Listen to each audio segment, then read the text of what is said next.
Assalamualaikum warahmatullahi wabarakatuh. Nama saya Deli Aryani Hasibuan dengan NPM 19330008. Pada praktikum farmasi fisik, materi bahan cair, kelompok 6 akan menjelaskan tentang perhitungan non-Newton dan grafiknya, serta menyimpulkan sifat alir yang didapatkan dari grafik tersebut.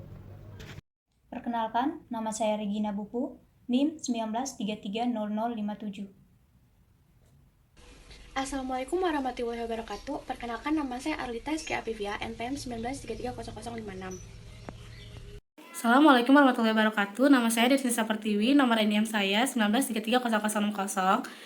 Saya anggota kelompok 6 dari praktikum farmasi fisik kelas B. Nama saya Vena Maulida, NPM 19330059. Untuk perhitungan bahan cairan, itu tugas saya adalah pengamatan sifat alir cairan non-Newton. Nah, bahannya itu yang saya gunakan adalah minyak jarak. Nah, ini dari data yang sudah diketahui, yaitu RPM-nya ada 0,3, 0,6, 1,5, 3, 6, 6, 3, 1,5, 0,6, dan 3. 6 ke atas ini adalah kurva turun dan 6 ke bawah ini adalah kurva naik. Skalanya itu ada 5, 8, 10, 18, 25, 30, 35, 25, 15, dan 5.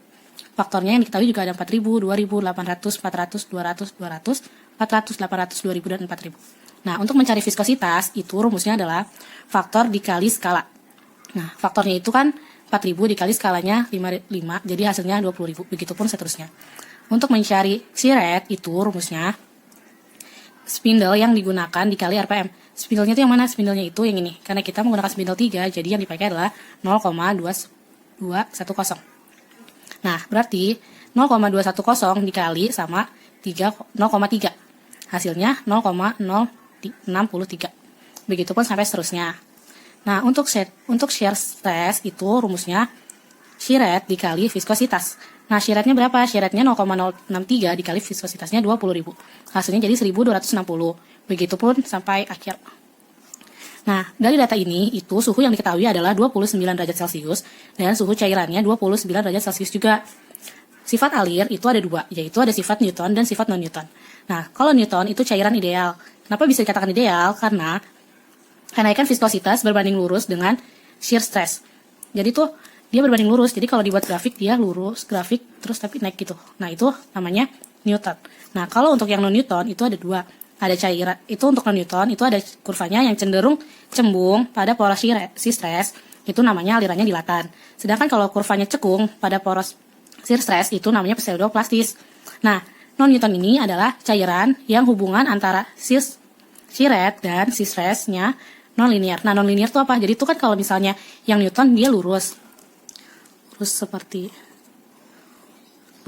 ini. Sedangkan kalau misalnya yang non-Newton, itu dia bisa aja seperti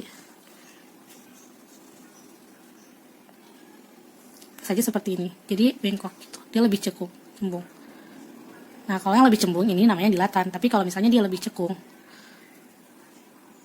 itu namanya pseudoplastis. Terima kasih. Pada pengamatan grafik kurva naik dan kurva turun ini, sifat alirnya non-Newton, yaitu yang pertama, cairan yang hubungan antara shear dan shear stress-nya linear. Yang kedua, kurvanya cenderung cembung pada poros shear stress atau dilatan. Yang ketiga, kurvanya cekung pada poros shear stress atau pseudoplastis. Berdasarkan gambar pada grafik, dapat diambil kesimpulan bahwa viskositas menurun dengan meningkatnya rate of shear, maka sifat alirnya pseudoplastis. Tetapi, ada literatur yang menyebutkan sifat alirnya thixotropik. Sekian penjelasan tentang grafik ini. Terima kasih.